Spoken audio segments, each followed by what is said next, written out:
Hello, beautiful souls. Before I share my story with you today, I want you to know that your presence here means the world to me.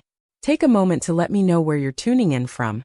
Drop your city or country in the comments below. And if this story touches your heart in any way, please hit that subscribe button. It tells me that stories like mine matter, that voices like ours deserve to be heard. My name is Dorothy Mae Williams, and I'm 71 years old. I've got hands that have washed more dishes than I can count, arms that have held more tears than any person should, and a heart that's been broken and mended so many times I've lost track of the scars. But I'm still here, still standing, and today I want to tell you about the wedding dress that taught me the difference between love and being loved back. It starts, as these stories often do, with loss. My daughter Keisha was 23 when she died in that car accident, leaving behind a 5-year-old little girl with eyes like chocolate drops and a smile that could light up the darkest room. That little girl was Amara, and from the moment I held her at her mama's funeral, I knew my life wasn't mine anymore. It belonged to her. I was 54 then, planning to retire from my job at the hospital in a few years, maybe travel a little with the small pension I'd managed to save. Instead, I found myself raising a kindergartner who cried for her mama every night and asked questions I didn't know how to answer. Why did mama go to heaven without me, Grandma? Didn't she want to take me with her? How do you explain death to a child when you're still trying to understand it yourself? Those first few years were a blur of parent-teacher conferences, dance recitals, scraped knees, and sleepless nights. I traded in my dreams of retirement for 15 more years of work, watching every penny, making sure Amara had what she needed. When she wanted to take piano lessons, I picked up extra shifts.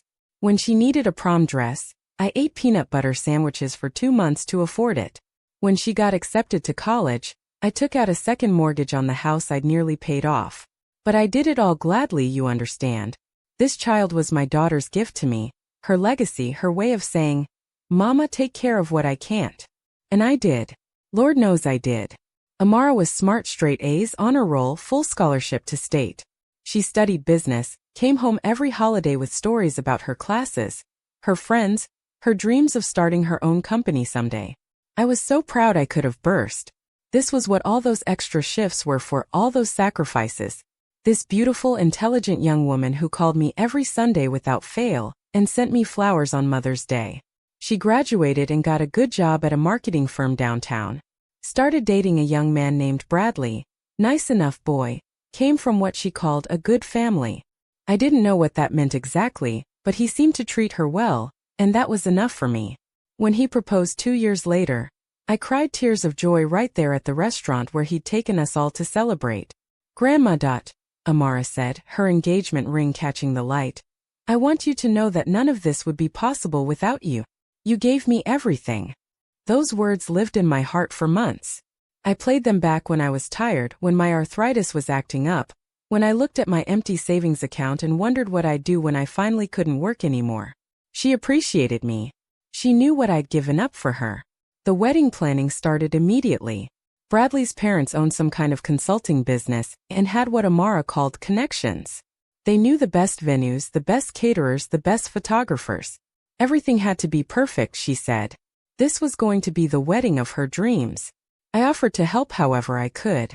My savings weren't much, maybe $3,000 I'd managed to scrape together, but it was hers if she needed it. "Don't worry about it, Grandma. She said. "Bradley's parents are covering most of it. But there is one thing I'd love for you to do." My heart swelled. Of course there was something special she wanted from me. Something only her grandmother could provide. "I want you to buy my wedding dress," she said. "I know it sounds silly, but I've been dreaming about it since I was little. My grandmother buying my wedding dress. It would mean everything to me. I would have bought her the moon if she'd asked for it." We went shopping the next weekend, just the two of us. It felt like old times, like when she was 12 and we'd spend Saturday afternoons at the mall, window shopping and sharing a pretzel. The bridal boutique was the fanciest place I'd ever set foot in. Marble floors, crystal chandeliers, and salespeople who looked like models themselves. The dress she fell in love with cost $4,000. $4,000. More than I made in a month after taxes. More than I'd ever spent on anything except my house and car. The saleslady, a blonde woman with a smile as sharp as her heels, looked at me with poorly concealed doubt when Amara announced I'd be purchasing it. "It's quite an investment piece," she said, her voice dripping with condescension. "Are you sure you understand the care requirements? The alterations alone will run another $500. I felt my face burn with embarrassment, but Amara squeezed my hand. "My grandmother can afford whatever she wants," she said firmly. "She's been taking care of me my whole life. So I did it. I emptied my savings account, cashed in a small life insurance policy I'd been holding on to, and charged the rest to a credit card I'd sworn I'd never use. $4,500 for a dress she'd wear for one day. But the look on her face when she said yes to the dress, the way she hugged me and whispered thank you in my ear. It was worth every penny I didn't have. Over the next few months there were other expenses. Shoes that matched the dress, $300. A special undergarment that would make the dress look perfect, another $150. Jewelry that would complement the neckline, $600. Each time Amara would call me with that sweet voice, explaining why it was necessary, how it would make everything perfect. And each time I found the money somehow. My credit card balance grew. I started eating one meal a day to save money. I turned the heat down in winter until my breath came out in clouds inside my own house. I stopped buying my blood pressure medication for 2 months until my neighbor, Mrs. Henderson, noticed I looked peaked and scolded me into going back to the doctor. But it was all for Amara. For her perfect day. For the granddaughter who'd brought meaning back to my life after I lost my daughter. The wedding was set for June, in some fancy garden venue an hour outside the city. The guest list was huge. Over 300 people, most of them Bradley's family and friends. I knew maybe a dozen people who'd be there, but that didn't matter. This wasn't about me. 3 weeks before the wedding, Amara came to visit. She seemed nervous, fidgety, picking at her nails the way she used to do as a child when she had something difficult to tell me. "Grandma Dot," she started then stopped. "I need to talk to you about something." I set down my tea and gave her my full attention. Maybe she was having second thoughts about Bradley. Maybe she needed relationship advice. I was ready to listen, to help however I could. "It's about the wedding," she continued. "About the ceremony and the pictures." "What about them, baby?" She took a deep breath. "Bradley's family has hired a really expensive photographer. Someone who does magazine shoots and celebrity weddings. He has a very specific vision for how everything should look." I nodded, not understanding where this was going. "The thing is," she said, her voice getting smaller, "he's created what he calls an aesthetic for the day. Everything has to match. The colors, the style, the overall look." My stomach began to twist. "And Bradley's parents, they think it would be better if you weren't in the ceremony pictures." The words hit me like a physical blow. I felt the air leave my lungs, felt the room tilt sideways. "What do you mean?" "You can still come to the wedding, of course. You'll be there for the ceremony, for the reception. But for the professional photos, the ones that will be in the albums, the ones we'll hang on our walls, they think it would be better if it was just the immediate family and the wedding party." "I am immediate family," I whispered. I know you are. But their families have a certain look. And the photographer says that for the best pictures, everyone needs to fit the same aesthetic." I stared at my granddaughter, this young woman I'd raised from childhood, and slowly understood what she was telling me. I didn't fit. My dark skin, my gray hair, my dress from JCPenney. I didn't match their vision of perfection. "You could still take pictures with me privately," she added quickly. "Just the two of us. Those will be just as special. Just as special." As if being hidden away like a shameful secret could ever be just as special as standing proudly beside the granddaughter I'd sacrificed everything for. "Who made this decision?" I asked, my voice steady despite the earthquake happening in my chest. It was everyone. Bradley's parents, the photographer, the wedding planner. They just want everything to be perfect. "And what did you say?" The silence stretched between us like a chasm. "Amara," I said again. "What did you say when they told you your grandmother didn't fit their aesthetic?" She looked down at her hands. "I said I understood their point." Those 5 words changed everything. Not just between us, but something fundamental inside me.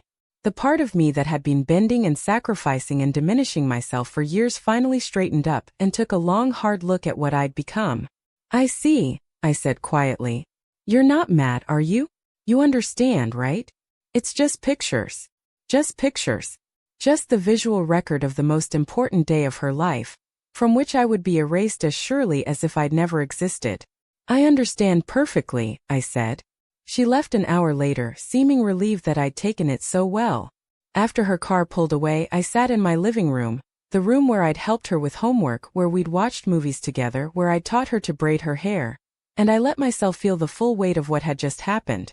I'd been dismissed. Not just from photographs but from my place in her life. I was good enough to pay for the dress, good enough to sacrifice my financial security, good enough to raise her when no one else would. But I wasn't good enough to stand beside her when it mattered. That night, I called my sister Ruby in Detroit. Ruby's always been the practical one, the one who doesn't mince words. They said, "What now?" she asked after I told her the story. "They don't think I fit the aesthetic." "Baby sister, let me ask you something. If they don't think you fit their aesthetic, why do they think your money fits their budget?" I didn't have an answer for that. "Dorothy May," Ruby continued, "you raised that girl from nothing. You gave her everything you had and everything you didn't have. And now she's telling you that you're not good enough to be seen with her. She's just trying to please his family. It's hard when you're getting married trying to make everyone happy. Is she trying to make you happy?" Another question I couldn't answer. "Listen to me," Ruby said. "You got 2 weeks to figure out what you're worth. And I suggest you start with more than the price of that dress." I spent the next few days thinking about Ruby's words. I thought about all the choices I'd made over the years, all the times I'd put Amara's needs before my own. I thought about the retirement I'd given up, the trips I'd never taken, the life I'd put on hold.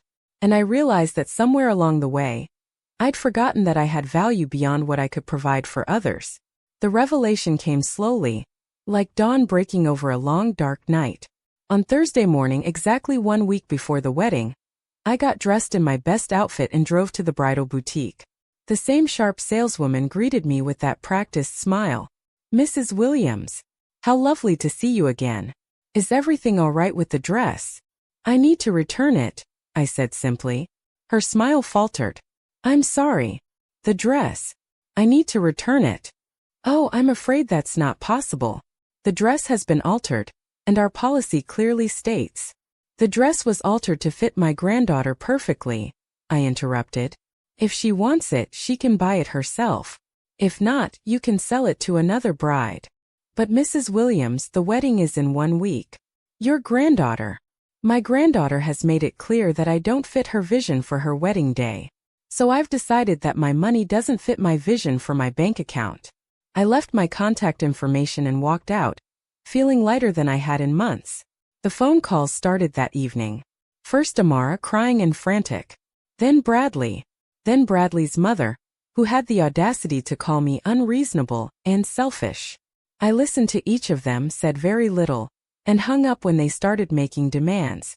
The final call came from Amara on Friday night. "Grandma, please. I'm begging you. I'll figure out the photo thing, okay? We'll work something out. But I need that dress. The wedding is tomorrow." "Baby," I said gently, "you made a choice. You chose their approval over my dignity. That's your right. But I get to make choices too. But I love you. You know I love you." "I know you do. But love isn't just a feeling, Amara. It's how you treat people. It's standing up for them when they can't stand up for themselves. It's protecting them, not sacrificing them for someone else's comfort. So you're just going to ruin my wedding? After everything I've meant to you?" And there it was. The truth finally spoken out loud. After everything she'd meant to me. Not everything we'd meant to each other. Not everything I'd meant to her. Everything she'd meant to me. "Your wedding isn't ruined, sweetheart. You have a beautiful venue. A man who loves you and family who supports you. You just don't have a dress that someone else paid for. I imagine a resourceful young woman like yourself can figure something out." She hung up on me. I didn't go to the wedding. I spent that Saturday at Ruby's house in Detroit, sitting on her back porch, drinking sweet tea and watching her grandchildren play in the sprinkler. It was peaceful. It was exactly where I belonged. "You did the right thing," Ruby said as we watched the sunset. "It doesn't feel right," I admitted. "It feels like I lost her." "Honey, you can't lose something you never really had. That girl you raised, She's been gone for a while. This new one, the one who's ashamed of where she came from? You don't need to chase after her. Ruby was right as usual. But it still hurt. I flew back home on Sunday and spent the next few weeks adjusting to my new reality. No more phone calls every Sunday. No more pictures of her life sent to my phone.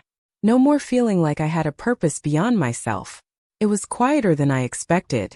But it wasn't empty. I started going to the senior center on Tuesdays for their book club.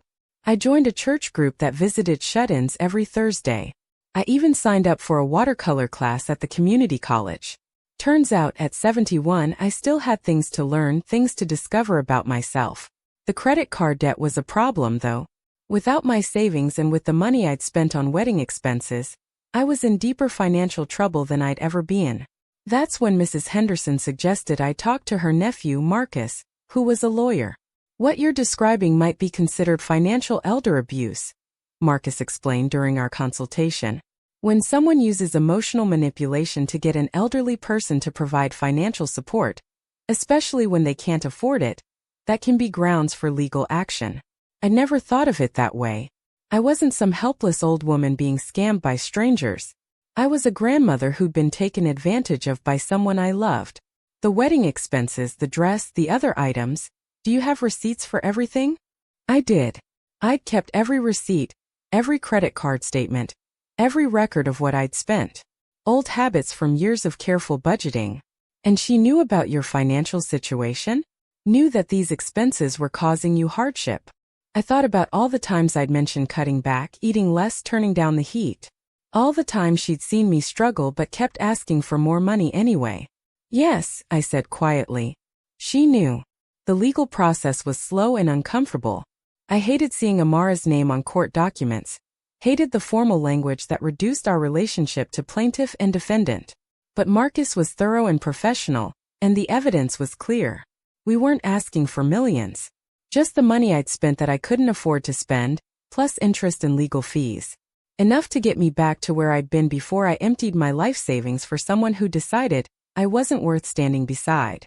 Amara tried to contact me several times during the legal proceedings. She left voicemails that ranged from angry to pleading to confused. Why was I doing this to her? Didn't I love her anymore? How could I take her to court over money? I never called her back. There was nothing left to say. The settlement came through 8 months later.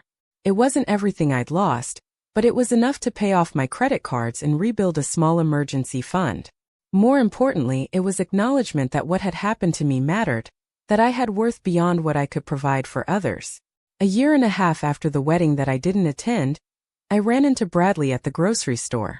He looked uncomfortable when he saw me, like he might pretend he didn't recognize me. But he was raised better than that. Mrs. Williams, he said quietly. How are you? I'm well, Bradley. How are you and Amara? We're good. She's pregnant, actually. Due in the spring. I felt a stab of something, not quite pain, not quite longing. My granddaughter was having a baby, and I was hearing about it from her husband in the cereal aisle of Kroger. Congratulations, I said, and meant it. I hope everything goes smoothly. She misses you, he said suddenly. She talks about you sometimes. About how you raised her, about all the things you did for her. I'm glad she remembers. Mrs. Williams, I want you to know. The thing about the pictures, about the aesthetic, that wasn't my idea. My parents, they can be. He struggled for words. I should have stood up for you. We both should have. I looked at this young man, this boy really, who'd married my granddaughter and inherited all the complicated history that came with her. He seemed genuinely sorry, genuinely ashamed. Bradley, I said gently, you can't fix this by apologizing for it. But you can make sure it doesn't happen again. When that baby comes, you make sure they know where they came from. You make sure they know that love isn't conditional on being convenient. He nodded, his eyes bright with unshed tears. Will you? Would you want to meet the baby? When it comes? The question hung between us like a bridge. I wasn't sure I was ready to cross. I don't know, I said honestly. But I'm glad you asked. That encounter stayed with me for weeks. I found myself thinking about the baby, about what it would look like, whether it would have Amara's eyes or Bradley's smile. I thought about all the things I could teach a great-grandchild, all the love I still had to give. But I also thought about boundaries, about protecting myself from being used again. Love without respect isn't really love at all. It's just me dressed up in prettier clothes. I decided to wait. If Amara wanted me in her child's life, she knew where to find me. She knew my phone number, my address, the places I went. The ball was in her court now. In the meantime, I kept building my new life. I volunteered at the literacy center, teaching adults to read. I joined a senior hiking group and discovered that my 71-year-old legs could still carry me up mountain trails. I even went on a few dates with a gentleman from my church, though nothing serious came of it. Most importantly, I learned to enjoy my own company again. I'd spent so many years defining myself through Amara, as her grandmother, her caretaker, her financial support, that I'd forgotten who Dorothy Mae Williams was when she wasn't being needed by someone else.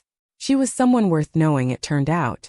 Someone with opinions and interests and dreams that had nothing to do with anyone else's happiness. Someone who deserved to be treated with respect and dignity, not just love.